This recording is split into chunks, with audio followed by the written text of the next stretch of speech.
बच्चों, हम 12वीं कक्षा की गणित की पाठ्य पुस्तक का अध्याय 1 संबंध और फलन पढ़ रहे हैं, जिसके अंतर्गत हम प्रश्नमाला 1.3 के उदाहरणों पर प्रकाश डालेंगे। देखिए हमारा अगला उदाहरण क्या कहता है बच्चों। उदाहरण नंबर 20, फलन f तथा g ऐसे दो फलनों पर विचार कीजिए जो कि गौफ परिभाषित है तथा एक एक ही है। क्या f तथा g दोनों अनिवार्यतः एक एक ही हैं। बच्चों, उदाहरण आपसे पूछना चाहता है, आपको ऐसे दो फलनों f तथा g पर विचार करना है ताकि आपका गौफ परिभाषित हो जाए, और गौफ परिभाषित होने के बाद भी क्या हो जाए, एक एक ही हो जाए। तो क्या अनिवार्यतः f तथा g दोनों को एक एक ही होना आवश्यक है? नहीं बच्चों, इसके लिए अब आपने गुणधर्म पढ़ा था, और गुणधर्म में मैंने लिखाया था कि गौफ संयुक्त फलन के एक एक ही होने के लिए अनिवार्यतः प्रथम फलन का एक एक ही होना आवश्यक है, द्वितीय फलन का एक एक ही होना आवश्यक नहीं है। बात गौफ की जाए तो प्रथम फलन कौन हो गया, f, और द्वितीय फलन बच्चों का कौन हो गया, g। तो किस फलन को एक एक ही होना चाहिए संयुक्त फलन गौफ के एक एक ही होने के लिए, प्रथम फलन f को। तो f का एक एक ही होना अनिवार्य है। तो इसके लिए हम एक उदाहरण प्रस्तुत कर देते हैं। देखिएगा बच्चों, अपन कैसे उदाहरण करेंगे प्रस्तुत। हल में हम इस तरह के 3 समुच्चय ले लेते हैं। 3 समुच्चय ले लिया, a, b और c। a से b तक हमने f को परिभाषित कर दिया, और b से c तक हमने g फलन द्वितीय फलन को परिभाषित कर दिया। इसमें कुछ अवयव लें, 1 2 3 4, ये 4 अवयव ले लेते हैं। इसके अंदर 1 2 3 4 5 और 6, ये इसके अंदर 6 अवयव ले लेते हैं। यहाँ पर 1 2 3 4 5 और 6 लेना चाहो तो ले लो, न लो तो रहने दो। ठीक है, 6 अवयव लेते। f को प्रथम फलन को एक एक ही बनाएं तो 1 की 1 के साथ मैपिंग कर दें, 2 की 2 के साथ, 3 की 3 के साथ, 4 की 4 के साथ। प्रथम फलन को एक एक बना दिया, क्योंकि संयुक्त फलन को एक एक ही होने के लिए प्रथम फलन का एक एक ही होना अनिवार्य है, हमारा गुणधर्म कहता है, और वहाँ पर उदाहरण भी आपको दिया गया था। ठीक है, द्वितीय फलन g के लिए हम ऐसा करें कि 1 का 1 के साथ, 2 का 2 के साथ, 3 का 3 के साथ और 4 का 4 के साथ, 5 का 5 के साथ और 6 का भी 5 के साथ, इस तरह से बना दें। तो आपने क्या कहा कि a बराबर आपने एक समुच्चय लिया, a का मान क्या लिया, 1 2 3 4, ये 4 अवयव लिए। b बराबर आपने कितने अवयव लिए, 1 2 3 4 5 6 अवयव लिए। और c बराबर कितने अवयव लिए, 1 2 3 4 5 और 6, ये अवयव लिए।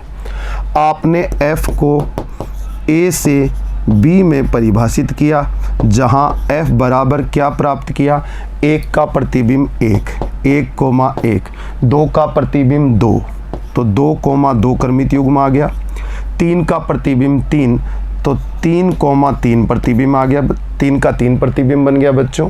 फिर क्रमित युग्म अगला जो आ गया आपका 4,4, ये आपके पास आया f। ठीक है, g को किस तरह से परिभाषित कर रहे हैं, आप इसको b से c में परिभाषित कर रहे हैं, और g बराबर कौन किसका प्रतिबिंब है। देखिए 1 का 1, 2 का 2, 3 का 3, 4 का 4, 5 का 5 और 6 का भी 5। तो आप कह रहे हैं कि g को हम इस तरह से परिभाषित कर रहे हैं कि 1,1, 2,2, 3,3 और 4,4 और 5,5 और 6, भी आपका कितना, 5। इस तरह से आपने g को परिभाषित कर दिया। देखिए बच्चों, थोड़ा ऊपर करते हैं इसको। अब यहाँ पर आपने किसको परिभाषित करना है, GOF को, संयुक्त फलन को। देखिए GOF कहाँ से कहाँ परिभाषित होगा, ये सीधा यहाँ से यहाँ GOF जाएगा, यानी कि A से C में जाएगा, आप जानते हैं। तो GF A से C में परिभाषित किया बच्चों ने, और GOF का मतलब क्या रखा, देखिए GOF के अंतर्गत कौन किसका प्रतिबिंब है, 1 का 1 और फिर आगे 1, तो 1 का 1 ही मिल गया। 2 की मैपिंग 2 पे जा रही है f के अंतर्गत, और फिर 2 की जा रही है 2 के पास g के अंतर्गत, तो 2 का 2 ही बन गया। 3 का प्रांत में कौन कौन अवयव हैं? 1, 2 के प्रतिबिंब 1 और 2 के प्रतिबिंब बता दिए बच्चों ने। अब 3 का प्रतिबिंब 3 F के अंतर्गत और G के अंतर्गत 3, तो फाइनली 3 का प्रतिबिंब 3 बन जाता है, 3,3। आगे आप कह रहे हैं 4 का 4 और फिर 4 का 4 G के अंतर्गत, तो फाइनली 4 किससे जुड़ जाता है? 4 से। देखो बच्चों, GOF का प्रांत में कौन था? A के अंदर कितने अवयव थे? 1, 2, 3, 4, चारों के प्रतिबिंब आपने बता दिए। क्या यहाँ देखकर आपको पता चल रहा है कि ये एक ही है या नहीं है? बिल्कुल एक ही है। क्यों? क्योंकि क्रमित युग्म का द्वितीय अवयव रिपीट नहीं हो रहा है। अब आप कहेंगे GOF तो एक ही आया और F भी एक ही है। देखिए, द्वितीय अवयव क्रमित युग्म का यहाँ भी रिपीट नहीं हो रहा है, लेकिन G एक ही नहीं है। कैसे पता चला? यहाँ देखिए, F 5, 5 2 बार रिपीट हो गया। क्रमित युग्म का द्वितीय अवयव अगर रिपीट हो जाए तो फलन एक ही नहीं होता, बहु एक ही होता है। तो यहाँ पर आप कह सकते हैं कि GOF के एक ही होने के लिए GOF एक ही होगा। कब होगा? इम्प्लाइज ये बात कर देता है कि प्रथम फलन F अनिवार्यतः एक ही हो।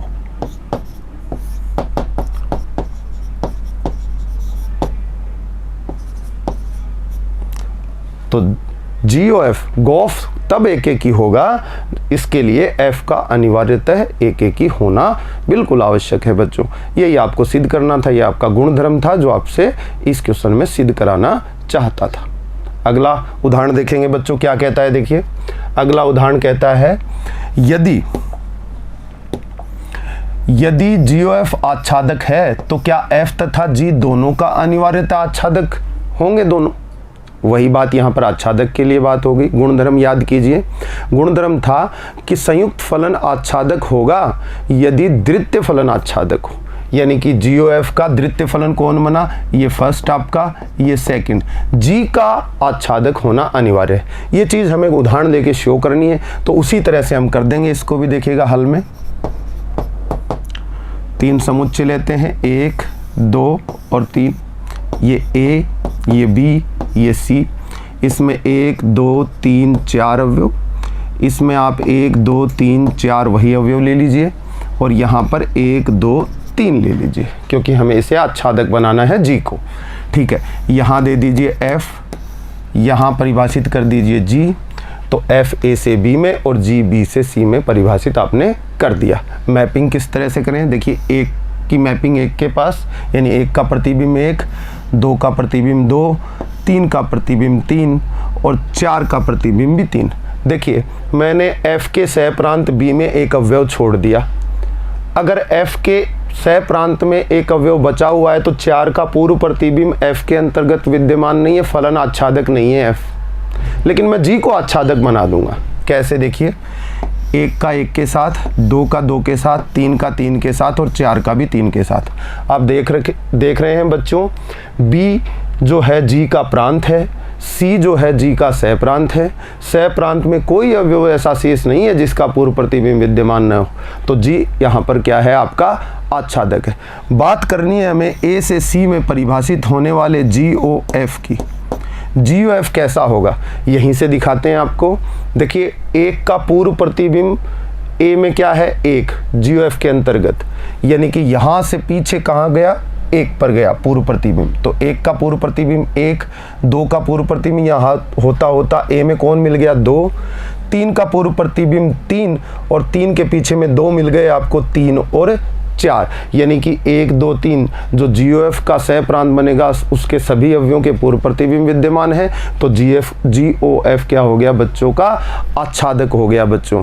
तो यही बात कहना चाहता था, वो पूछना चाहता था कि GOF आच्छादक हो तो अनिवार्यतः कौन सा फलन आच्छादक होना चाहिए? G, यानी कि द्वितीय फलन आच्छादक। इसको लिखने का तरीका देखिए, आप उसी तरह से लिख देंगे। A बराबर आपने क्या माना है? माना A बराबर 1, 2, 3, 4। B बराबर क्या क्या? 1, 2, 3, 4 और C बराबर क्या? 1, 2, 3। ये आपने 3 समुच्चय मान लिए। आपने कहा F को परिभाषित किया जा रहा है A से B में और ए से बी में एफ को किस प्रकार परिभाषित किया जा रहा है कि 1 का प्रतिबिंब 1, 2 का प्रतिबिंब 2, 3 का प्रतिबिंब 3 और 4 का भी प्रतिबिंब कितना ले लिया बच्चों ने? 3 ले लिया। ऐसा कर दिया। फिर जी के अंतर्गत क्या कर रहे हैं? बी से सी में फलन को परिभाषित किया गया जी को, जिसमें कि जी के अंतर्गत प्रतिबिंब देखिए 1 का प्रतिबिंब 1, आगे 2 का प्रतिबिंब 2 और फिर 3 का प्रतिबिंब 3, 3 का प्रतिबिंब 3 और 4 का प्रतिबिंब भी कितना आ रहा है? 3। इस तरह से आपने इसको परिभाषित कर दिया। चलिए ऊपर कर देते हैं, जीओएफ के बारे में बात करते हैं। थोड़ा स्लाइड को ऊपर ले लें। जीओएफ कहां से कहां परिभाषित होगा? ए से सी में परिभाषित होगा और जीओएफ की वैल्यू कितनी आएगी देखिएगा। देखिए जीओएफ में जीओएफ किसको डील करेगा? अपने प्रांत को। उसका प्रांत कौन है? ए। ए में कितने अवयव हैं? 1 2 3 4। सबसे पहले वो 1 को डील करेगा। 1 का प्रतिबिंब किस में मिलेगा? सी में मिलेगा, क्योंकि जीओएफ ए से सीधा सी में परिभाषित हो रहा है। देखिए 1 का प्रतिबिंब कैसे ढूंढेंगे? 1 का प्रतिबिंब एफ के अंदर कौन मिला? 1। देखो 1 का प्रतिबिंब 1, फिर 1 किससे जुड़ गया? 1 से, तो फाइनली जी के अंतर्गत भी 1 का 1, तो फाइनली 1 प्राप्त हुआ। दूसरा देखिए, दूसरा अवयव प्रांत का 1 का प्रतिबिंब 1 मिल गया है। जीओएफ के अंतर्गत 2 का ढूंढते हैं। 2 का प्रतिबिंब कौन होगा? देखिए एफ को 2 देंगे तो 2 ही मिलेगा, फिर जी को 2 देंगे तो 2 ही मिलेगा। फाइनली 2 मिल गया है बच्चों को। आगे बात करें अपन अगले की, तो 3 का प्रतिबिंब देखते हैं। 3 का प्रतिबिंब 3, 3 का प्रतिबिंब यहाँ से भी 3, यहाँ से देखिए 3 का प्रतिबिंब 3 और जी के अंतर्गत 3 का 3, तो क्या मिल गया? फाइनली बच्चों को 3 मिल गया। अगला कर्मित युग्म क्या आएगा देखिएगा। अगला कर्मित युग्म 4 का प्रतिबिंब ढूंढेंगे। 4 का प्रतिबिंब 3, 3 का प्रतिबिंब 3, तो 4 का सीधा जाके किससे जुड़ा? 3 से जुड़ा। यहाँ से भी पता चल जाता है। देखो F के अंतर्गत सबसे पहले आप जो 4 देने वाले हो किसको दोगे? F को दोगे। F को 4 दिया तो क्या निकल कर आया? 3 निकल कर आया। फिर 3 किसको दोगे? G को दोगे दूसरे फलन को, तो फिर 3 दिया तो 3 का कितना आया? 3, तो फाइनली 4 का प्रतिबिंब कौन हो गया? 3 हो गया बच्चों। देखिए जीओएफ का परिसर कितना बना? 1 2 3 और जीओएफ का सह प्रांत कितना था? सी। सी का मतलब 1 2 3, ये आपके सामने लिखा सह प्रांत। तो परिसर और सह प्रांत जीओएफ के बराबर हो गए हैं, इसलिए फलन क्या हो गया? आच्छादक। तो आप कह सकते हैं जीओएफ आच्छादक है, आच्छादक है। तो अनिवार्यतः क्या होगा? अनिवार्यतः द्वितीय फलन जी आच्छादक होगा। दोनों का आच्छादक होना आवश्यक नहीं है। तो ये दोनों उदाहरण आपके गुणधर्मों पर आधारित थे। आप इस तरह इन उदाहरणों को कर सकते हैं बच्चों। अब अगला उदाहरण लेते हैं। क्या कहता है देखिए, मान लीजिए कि f 1 2 3 एक समुच्चय है जो f का प्रांत दिया गया है। दूसरा समुच्चय a, b, c है जो f का सह प्रांत दिया गया है। उसके बाद एक एकेकी तथा आच्छादक फलन इस प्रकार परिभाषित है कि 1 का प्रतिबिंब a, 2 का प्रतिबिंब f के अंतर्गत b और 3 का प्रतिबिंब c है। कौन से फलन के अंतर्गत? f के अंतर्गत। तो इस बात को अपन यहाँ पर लिखते हैं हल में। देखो देखिए बच्चों, f को परिभाषित किया गया है 1 2 3 से, किस में? a, b और c, 3 अवयवों वाले समुच्चय में। ठीक है। दूसरी बात कह रहा है कि f का मतलब ये है कि 1 का प्रतिबिंब कौन? a, तो ये कर्मित युग्म आ गया, संबंध जो दिखाएगा। 2 का प्रतिबिंब कौन? b, तो 2, b एक कर्मित युग्म मिल जाता है बच्चों को। 3 का प्रतिबिंब c, तो 3, c एक नया आपको कर्मित युग्म मिल जाता है और ये आपका f हो गया। ठीक है। कोई भी फलन लिखते हैं तो उसका प्रांत, फिर उसका सह प्रांत और कौन सा अवयव किससे संबंधित है ये फलन के अंतर्गत बता दिया जाता है, जैसा कि आप जानते हैं। आगे क्या कहना चाहता है? आगे कहना चाहता है कि g ए कोमा बी कोमा सी जो अवयव हैं 1 2 3 तक ऐसा अस्तित्व है, ऐसे फलन का अस्तित्व है क्या जिसका नाम क्या है जी, जो कि GOF इक्वल टू IX यानी कि आइडेंटिटी फंक्शन और FOG इक्वल टू भी क्या मिले, आइडेंटिटी फंक्शन। देखो बच्चों परिभाषा क्या कहती है, GOF इक्वल टू आइडेंटिटी हो और FOG इक्वल टू भी आइडेंटिटी हो तो सीधी सी बात है G जो है F का क्या हो जाता है, इन्वर्स हो जाता है। तो हम यहाँ कह देंगे, यहाँ पर देखिएगा क्या कहेंगे,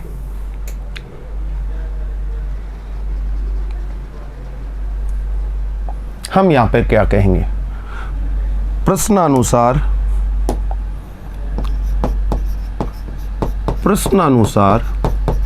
क्या दिया गया है बच्चों को कि GOF इक्वल टू क्या दे रहा है, वो आपको आइडेंटिटी फंक्शन दे रहा है किस पर, x पर, जहाँ x की वैल्यू 1 2 3। तो मैं यहाँ पर लिख सकता हूँ f किस में परिभाषित है, x जो है f जो है x से y में परिभाषित है, क्योंकि दिया हुआ है x की वैल्यू 1 2 3 और y की वैल्यू a b c। ठीक है, यहाँ पर हमने ये कह दिया f(x) से y में परिभाषित है। दूसरी चीज़ क्या दी है कि FOG जो दिया है आपको, वो दिया है आइडेंटिटी फंक्शन एट y पर आइडेंटिटी फंक्शन आपको दे दिया गया है। तो ये बात इम्प्लाइज करती है कि जो G होगा वो किसके इक्वल होगा, F इनवर्स के। ये बात यहाँ से ये इम्प्लाइज हो जाती है जैसा कि हमने गुणधर्मों में पढ़ा है। अब आपको G की वैल्यू निकालनी है तो F इनवर्स, तो यहाँ से ये इम्प्लाइज होगा, तो F इनवर्स कहाँ से कहाँ परिभाषित होगा बच्चों, F इनवर्स परिभाषित होगा अगर F x से y में है तो उसका प्रतिलोम y से x में परिभाषित होगा, तो आप कह सकते हैं ये y से x में परिभाषित होगा। और F इनवर्स किसके बराबर है, G के बराबर, तो यहाँ से आप इम्प्लाइज कर सकते हैं y से किस में, x में परिभाषित हो जाएगा, क्योंकि F इनवर्स और G दोनों बराबर हैं तो उनके प्रांत भी बराबर होंगे और सह प्रांत भी बराबर होंगे। आगे बात करते हैं हम कि G की वैल्यू किसके बराबर होगी, F इनवर्स की। तो बच्चों G बराबर F इनवर्स है तो G का मान F इनवर्स F के प्रतिलोम से निकलेगा। तो ये एक एक ही आच्छादक है, अपन बदल सकते हैं इसको। कैसे लिखेंगे F इनवर्स को, A का 1 के साथ संबंध, B का 2 के साथ संबंध और C का 3 के साथ संबंध, ऐसा लिख सकते हैं। तो ये हो गया आपका G जो किसके बराबर है, F इनवर्स के बराबर है। कहाँ से मिला, जो क्वेश्चन में ये दिया हुआ था इसी से हमें प्राप्त हुआ।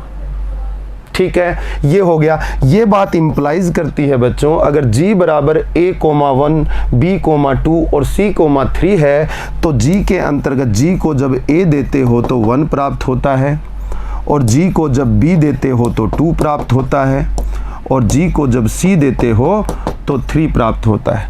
तो आपने एक G फलन इस तरह का खोज निकाला जो कहाँ से कहाँ परिभाषित हो गया, Y से X में परिभाषित हो गया। और वो परिभाषित कैसे हुआ, इस प्रकार हुआ।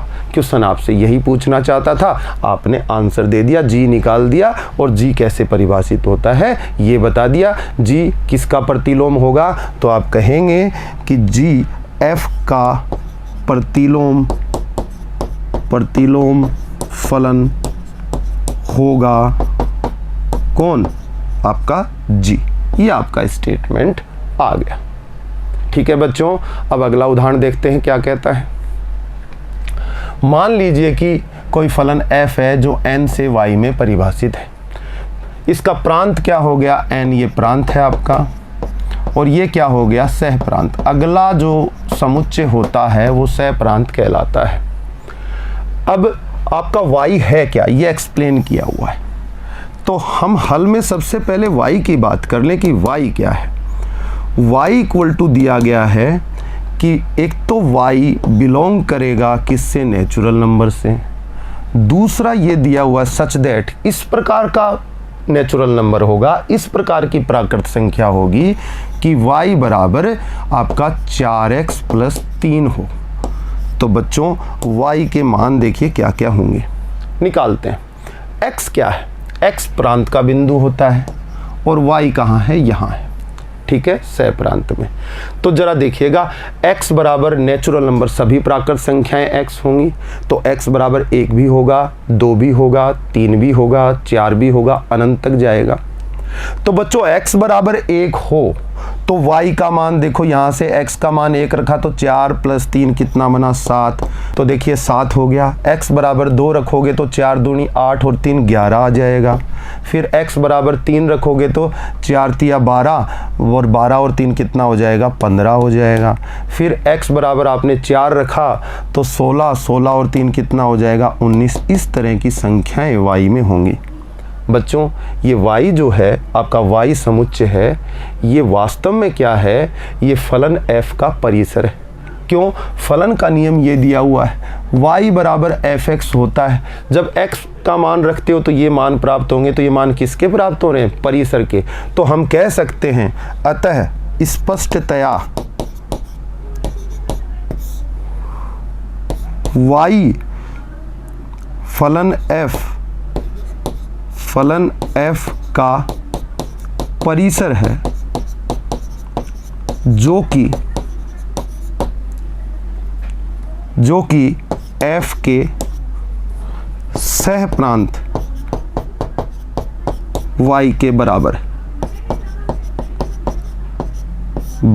है। देखिए सह प्रांत के बराबर हो गया ना आपका परिसर। अब सह प्रांत के बराबर परिसर आ जाए तो आपका फलन f क्या हो गया? आच्छादक फलन हो गया। अतः फलन f आच्छादक फलन होगा। क्या होगा?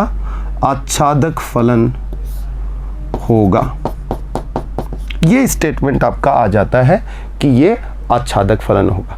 अब आच्छादक तो आपने इसको देखकर प्रदर्शित कर दिया। अब बारी आई एक एकी की। अगर हमें एक एकी भी बताना पड़े तो हमारे पास थ्योरी है इसकी, fx1 बराबर fx2 लेके इसको एक एकी दिखा देंगे, x1 बराबर x2 आ जाएगा और हम एक एकी बता देंगे। जब फलन आच्छादक हो गया बच्चों और एक एकी हो गया तो हम कह देंगे कि इसका प्रतिलोम का अस्तित्व हो जाएगा, फलन व्युत्क्रमणीय है। कब? जब वह एक एकी आच्छादक है। तो आच्छादक हमने सिद्ध कर दिया, अब एक एकी सिद्ध करके फलन को व्युत्क्रमणीय सिद्ध कर देंगे, जो कि पूछा गया है क्वेश्चन में। बाद में उसका प्रतिलोम फलन भी ज्ञात कर लेंगे। क्यों? जो फलन व्युत्क्रमणीय होते हैं उनके प्रतिलोम का अस्तित्व हो जाता है, और प्रतिलोम का अस्तित्व हो गया तो प्रतिलोम फलन ज्ञात करने में हमें क्या समस्या हो सकती है? देखिएगा बच्चों,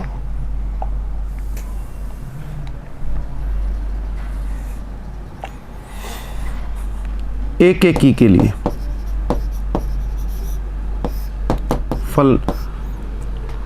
फलन का नाम क्या है?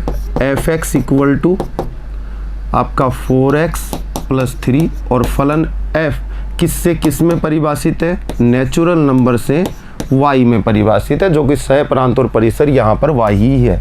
और ये होने से आच्छादक का स्टेटमेंट हम दे चुके हैं। माना fx1 बराबर fx2 किसके लिए बच्चों?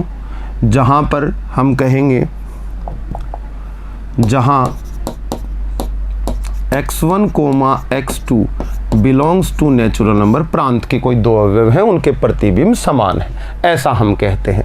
इम्प्लाइज दैट fx बराबर 4x + 3, तो बच्चों fx1 बराबर हो जाएगा 4x1 + 3, जैसा कि बच्चे करते आए हैं।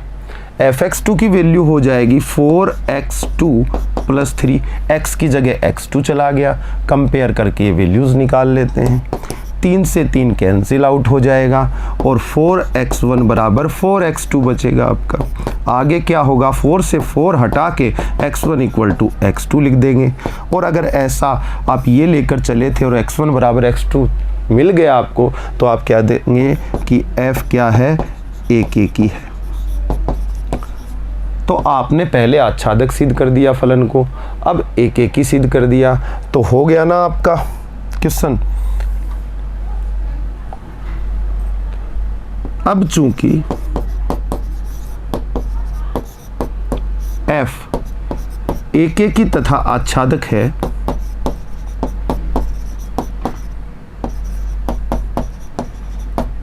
फलन है,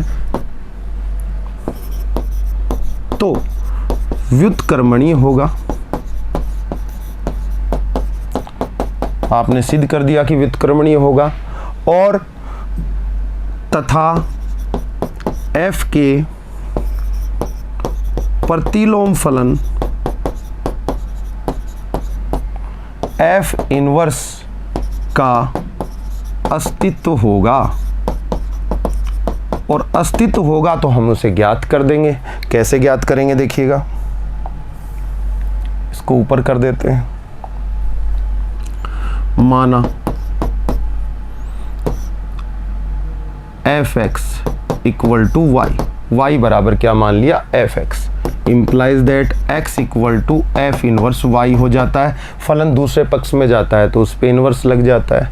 इम्प्लाइज दैट y fx की वैल्यू 4x प्लस 3 बच्चों को क्वेश्चन में दी गई है। बच्चे कहेंगे x की वैल्यू निकालेंगे तो 3 को इधर में लाएंगे तो 4x equal to y minus 3 हो जाएगा। x इक्वल टू हो जाएगा y माइनस 3 अपॉन 4। x किसके बराबर है, f इनवर्स y के, तो यहाँ रख देंगे f inverse y equal to y minus 3 upon 4। या तो आप f inverse y equal to y minus 3 upon 4 को ही प्रतिलोम फलन बोल दें f का, और y की जगह अगर x प्रतिस्थापित करना चाहें तो ऐसा भी लिख सकते हैं, f इनवर्स x बराबर क्या हो जाएगा, x माइनस 3 अपॉन 4। चर को बदल सकते हैं बिना उसके व्यवहार के बदले, नियम को बदलना नहीं है, सिर्फ चर बदलना है। तो ये हो गया आपका f का प्रतिलोम फलन। आपने पहले व्युत्क्रमणीय सिद्ध किया, फिर उसके बाद प्रतिलोम फलन जो है ज्ञात करके बता दिया, आपका आंसर ये आ जाता है बच्चों। अगले उदाहरण पर चलते हैं, क्या कहता है।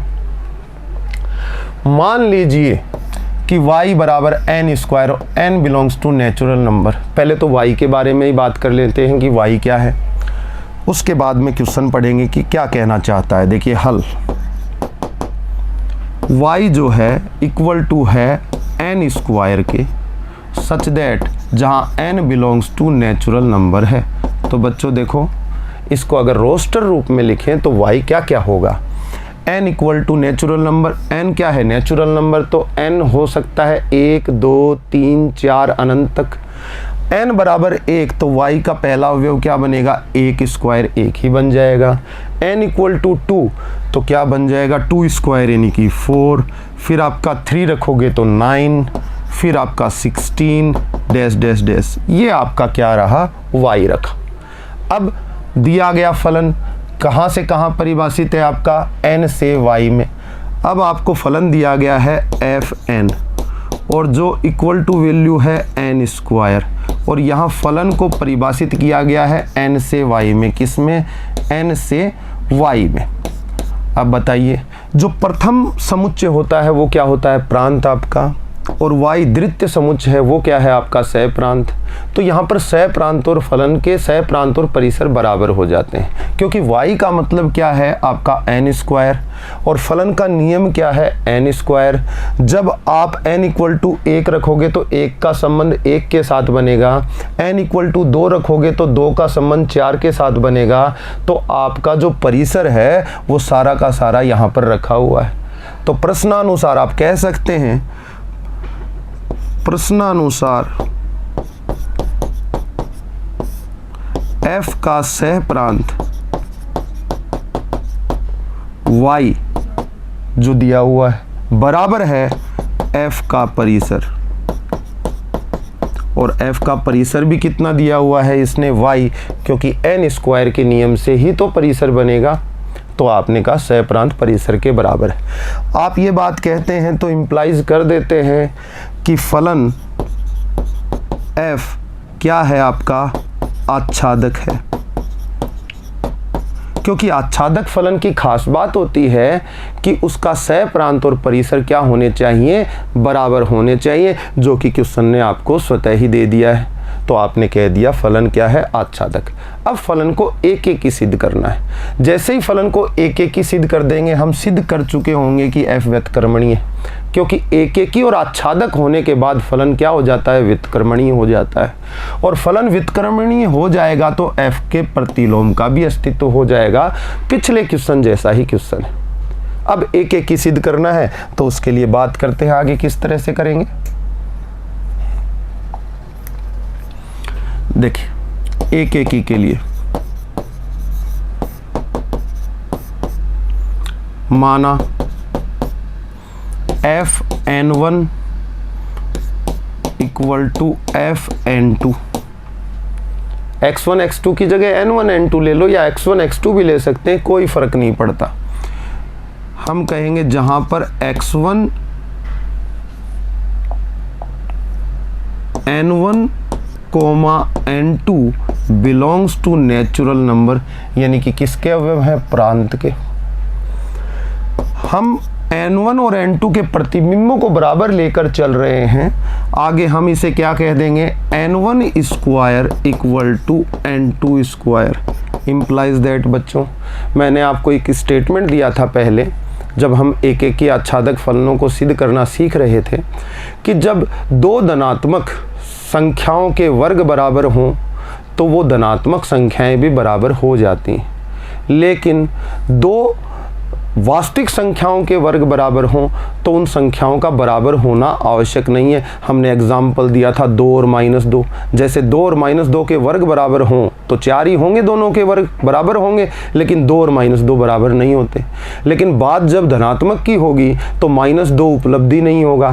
तो ऋणात्मक संख्याएं उपलब्ध न होने के कारण हमारा स्टेटमेंट बनता है कि दो धनात्मक संख्याओं के वर्ग बराबर हों तो वो दोनों संख्याएं क्या हो जाती हैं, बराबर हो जाती हैं बच्चों। तो यहाँ से n1 इक्वल टू n2 हो जाएगा। क्यों हो जाएगा, क्योंकि ये दोनों धनात्मक संख्याएं हैं। क्यों है धनात्मक संख्या, दोनों n से बिलोंग करेंगे, क्योंकि दोनों संख्याएं किसकी होंगी, प्रांत की होंगी, और प्रांत किसका है, नेचुरल नंबर का समुच्चय है। तो प्राकृत संख्याएं हमेशा क्या होती हैं, धनात्मक होती हैं, इसलिए हो जाएगा। आप Fn1 इक्वल टू Fn2 लेकर चले थे और आपने n1 इक्वल टू n2 प्राप्त कर लिया, तो ये परिभाषा किसकी है बच्चों, ये परिभाषा एक एक की है। तो बच्चे कह देंगे f एक की है, एक की होगा और f एक की होगा। पहले आप f को आच्छादक बता चुके हैं, तो आप क्या कहेंगे, अतः फलन f एक की आच्छादक होगा, इसलिए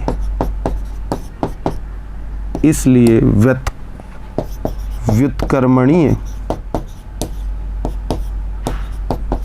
होगा। सिद्ध हो गया, व्युत्क्रमणीय है। अब कह देंगे इसके प्रतिलोम का अस्तित्व होगा, f इनवर्स का अस्तित्व होगा। अब हमने कह दिया कि f इनवर्स का अस्तित्व होगा बच्चों, तो f इनवर्स ज्ञात कर देंगे। कैसे ज्ञात करेंगे, देखिए बच्चे जानते हैं, माना y बराबर Fn इम्प्लाइज दैट n बराबर f इनवर्स y। ऐसा कर देते हैं, implies that y equal to क्या हो गया, Fn का मतलब कितना है, ऊपर में दे रखा है n स्क्वायर आपको, implies that n equal to क्या हो जाएगा, √y। प्लस माइनस नहीं आएगा क्योंकि इसका प्रांत क्या है, धनात्मक, और प्रांत अगर धनात्मक है तो n प्रांत का अवयव है, वो ऋणात्मक नहीं हो सकता, इसलिए ऐसा आएगा। n की वैल्यू कितनी है, f इनवर्स y, तो बच्चे लिख देंगे f inverse y equal to √y, या आप इसको इम्प्लाइज करके लिखना चाहें f inverse x equal to क्या हो जाएगा, √x। तो ये प्रतिलोम फलन आपने फाइंड आउट कर लिया दिए गए फलन का। तो पहले व्युत्क्रमणीय सिद्ध किया, व्युत्क्रमणीय करने के लिए आपने उसको एक एक की आच्छादक सिद्ध किया। व्युत्क्रमणीय होने के बाद प्रतिलोम का अस्तित्व हुआ, तो प्रतिलोम फलन को ज्ञात करने की आपके पास प्रक्रिया है जो पहले से आप करते आए हैं। कि बुक में अलग तरीके से बता रखा है वो तरीका भी सही है, आपको क्लास में मैंने दोनों तरीके बताए हैं, जो सुविधाजनक आपको लगे उस तरीके से आप क्वेश्चन कर सकते हैं बच्चों। तो बच्चों आज के लिए इतना ही, आगे के जो उदाहरण हैं आपके अगले भाग में हम देखेंगे।